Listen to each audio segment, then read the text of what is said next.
अभिवादन स्वीकार कीजिए ब्रजेश मिश्रा का और आप देखना शुरू कर चुके हैं द डिबेट। दिल्ली में चुनाव घोषित हो चुके हैं। बहनों भाइयों, दिल्ली का चुनाव इस बार साधारण नहीं बल्कि असाधारण है और सिर्फ दिल्ली ही नहीं, मिल्कीपुर भी अगली महाभारत के लिए तैयार है। आज हमारी डिबेट के चर्चा का मुख्य केंद्र बिंदु इन्हीं दिल्ली और मिल्कीपुर पर आधारित है। बहनों भाइयों, दिल्ली के चुनाव आज घोषित हो गए। दिल्ली के चुनाव इस बार बड़े असाधारण और बड़े ही अद्भुत तरीके से लड़े जाने वाले हैं और इस बार ये साबित होगा कि दिल्ली में भारतीय जनता पार्टी आम आदमी के सबसे मजबूत किले में दरार उत्पन्न कर पाती है, कब्जा कर पाती है, या फिर उसे हर बार की तरह नाकामी भी हाथ लगेगी, या फिर चौथी बार दिल्ली की जनता केजरीवाल को अपना चीफ मिनिस्टर चुनेगी। दिल्ली में कांग्रेस कुछ कर पाएगी क्या? कांग्रेस इस बार वहां ट्रायंगल बनाने की कोशिश कर रही है, क्या उसे कामयाबी होगी? डिबेट शुरू करूं इसके पहले आपको बता देना है कि 5 फरवरी को सिर्फ एक ही चरण में दिल्ली में मतदान होने और 8 फरवरी को काउंटिंग होनी है। 5 फरवरी को अयोध्या के मिल्कीपुर सीट, जो अवधेश पासी के सांसद बनने की वजह से रिक्त हुई थी, उस सीट पर चुनाव है और 8 को वहां भी मतदान होना है। सबसे पहले बात हम दिल्ली की करेंगे। बहनों भाइयों, दिल्ली का चुनाव बहुत प्रतिष्ठापरक है और ये भारतीय जनता पार्टी के लिए एसिड टेस्ट है और आम आदमी पार्टी के लिए सर्वाइवल का चुनाव है।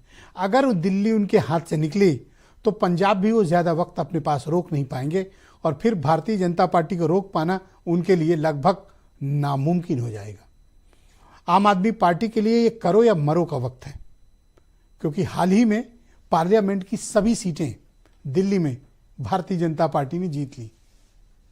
लेकिन ऐसा कई बार से होता है कि बीजेपी पार्लियामेंट्री सीटें सब जीत लेती है पर असेंबली इलेक्शन उतनी ही बुरी तरह से हारती है।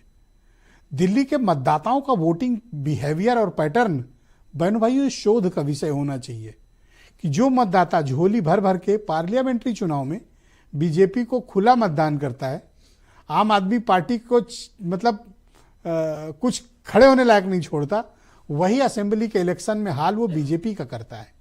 ऐसे मतदाता अद्भुत होते हैं और ऐसे मतदाताओं का अभिनंदन होना चाहिए कि उनकी सोच क्या है, थॉट प्रोसेस क्या है। वो अपने ही इंटरेस्ट पे काम करते हैं कि जब सेंट्रल का चुनाव होगा वो बीजेपी को चुनते हैं और जब राज्य का चुनाव होगा आम आदमी पार्टी को। दोनों कंट्रास्ट हैं, वोटर वही है लेकिन वोटिंग बिहेवियर में कितना चेंज है। दिल्ली इस देश की वर्सटाइल, वाइब्रेंट और डायनामिक डेमोक्रेसी का सबसे जबरदस्त प्रमाण है। मैं दिल्ली को अक्सर उदाहरण के तौर पर लोगों के समक्ष स्पीच में या किसी चर्चा में मैं दिल्ली का उदाहरण देता हूं कि इस देश का लोकतंत्र कितना समृद्ध है। जो लोग कहते हैं कि मतदाताओं को समझ नहीं या वो बह गए इन मुद्दों पर, उस पर ना, मतदाता हमारे देश का बहनों भाइयों बेहद समझदार है। वो जो भी फैसला करता है देश में सही करता है, अपने मुताबिक वो सर्वश्रेष्ठ फैसला देता है। भले आज हमें न पसंद आए, कल उन्हें न पसंद आए, लेकिन जनता का जो जनादेश है बहनों भाइयों राजनीति में, डेमोक्रेसी में और भारत के परिप्रेक्ष्य में वही सही है। तो दिल्ली में क्या मुद्दे हैं? दिल्ली में आम आदमी पार्टी की ताकत क्या है, कमजोरी क्या है, पहले इसकी बात कर लेते हैं। दिल्ली में आम आदमी पार्टी की ताकत अरविंद केजरीवाल है, उनका नेतृत्व है और आम आदमी पार्टी का दिल्ली के लोगों से डायरेक्ट कनेक्ट है। वो भी डायरेक्ट कौन लोग हैं? आम आदमी, गरीब आदमी, निम्न मध्यम वर्ग, सैलरीड क्लास, छोटा स्ट्रीट वेंडर्स, मजदूर, किसान, ये उनका व्यापारी कम्युनिटी, ये केजरीवाल की स्ट्रेंथ है। केजरीवाल की वीकनेस क्या है? उनकी वीकनेस यह है कि केंद्र के साथ उनका तालमेल ठीक नहीं है, योजनाएं प्रभावित होती हैं। दूसरा, केजरीवाल एकला चलो की रणनीति है, सिर्फ अपने फायदे के लिए सोचते हैं, कई बार उनके सहयोगी भी इग्नोर हो जाते हैं। दूसरा, उनकी जो ताकत है वही उनकी कमी भी है, एग्रेशन बहुत है उनकी राजनीति में, इनोवेशन बहुत है, एग्रेशन भी साथ में है, और ये उनकी एक वीकनेस में आता है। और तीसरा, वो एक सेट कोर कमेटी के साथ ही काम करने के आदी हैं, इनोवेशन उनकी टीम में बहुत कम दिखाई देता है। भारतीय जनता पार्टी की ताकत क्या है? सिर्फ और सिर्फ प्रधानमंत्री मोदी। दिल्ली में पिछले 20 सालों में साहिब सिंह वर्मा के निधन के बाद की मैं बात कर लेता हूं, या सुषमा स्वराज जी के बाद की बात, बीजेपी एक भी ऐसा नेता नहीं तैयार कर पाई दिल्ली राज्य के भीतर जो सर्वमान्य चेहरा हो और जिसका अपना जनाधार हो, जिसका अपना वोट बैंक हो या जिसकी एक विश्वसनीयता हो, जो केजरीवाल का मुकाबला कर सके या उस कद के व्यक्ति का मुकाबला कर सके। पूरी रीजनल लीडरशिप बीजेपी की, केजरीवाल कई बार उसे पटक चुके हैं। रीजनल लीडरशिप में बीजेपी ने जितने भी कोशिशें की वर्टिकली फेल्ड रही, किसी का भी उठा के देख लीजिए। इसलिए शायद इस बार बीजेपी कोई सीएम फेस नहीं दे रही और पूरा का पूरा चुनाव प्रधानमंत्री मोदी ने अपने कंधे पर ले लिया है। मोदी ही हैं जो केजरीवाल को रोक पाते हैं। तीन पार्लियामेंट्री इलेक्शन इसके एग्जाम्पल हैं। दिल्ली बीजेपी के किसी नेता के रुके केजरीवाल रुकने वाले नहीं है। मोदी जी को खुद आना पड़ेगा केजरीवाल को रोकना है तो। यह बीजेपी की कमजोरी है और ताकत सिर्फ मोदी है। केंद्र की कोई ऐसी योजनाएं भी दिल्ली के लिए नहीं रही जिसको एग्जाम्पल के तौर पर पेश कर सकें। तो नरेटिव, नेता और नीति, इस पर केजरीवाल की पकड़ बीजेपी के मुकाबले ज्यादा बड़ी है, ज्यादा ताकतवर है। और यही बात है कि वो बीजेपी से एक बढ़त लेते हैं दिल्ली के राज्यों के चुनाव में। और जब सेंट्रल इलेक्शंस होते हैं, जनरल इलेक्शंस होते हैं, उसमें तस्वीर बिल्कुल उल्टी होती है। इनकी ताकत कमजोरी बन जाती है और उनकी कमजोरी ही उनकी ताकत बन जाती है। इसी कारण परिणाम दोनों के बिल्कुल अलग अलग आते हैं। यह है दिल्ली की खासियत। दिल्ली का कोई अपना मतदाता नहीं है बहनों भाइयों। दिल्ली की अपनी मूल आबादी बहुत थोड़ी है। दिल्ली समग्र भारत है। दिल्ली पूर्वांचल वालों का है, दिल्ली साउथ वालों का है, दिल्ली नॉर्थ ईस्ट का है, दिल्ली सेंट्रल यूपी का है, दिल्ली पश्चिम का है, दिल्ली पंजाब का है, दिल्ली कश्मीर का है, दिल्ली सब का है। और यही बात दिल्ली को सबसे अलग बनाती है।